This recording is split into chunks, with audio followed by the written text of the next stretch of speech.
Hello বন্ধুরা, শীত তো চলেই এসছে। এই শীতের সময় কিন্তু বেগুন ভর্তা খেতে দারুণ লাগে, যে যেমনভাবে আমরা করি না কেন। দেখো, আমি এখন করছি, বেগুনগুলোকে নুন হলুদ মাখিয়ে ভেজে তুলে নিলাম, ভালো করে লাল করে ভেজে নিয়েছি। আর এরপরে কালো জিরে দিয়ে দিলাম ওই তেলের মধ্যেই।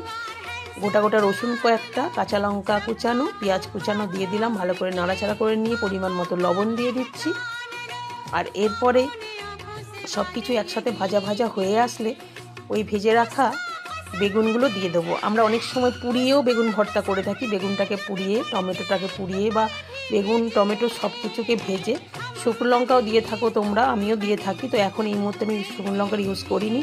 দেখো, ভাজা বেগুনগুলোকে দিয়ে ভালো করে একসাথে নেড়ে নিচ্ছি।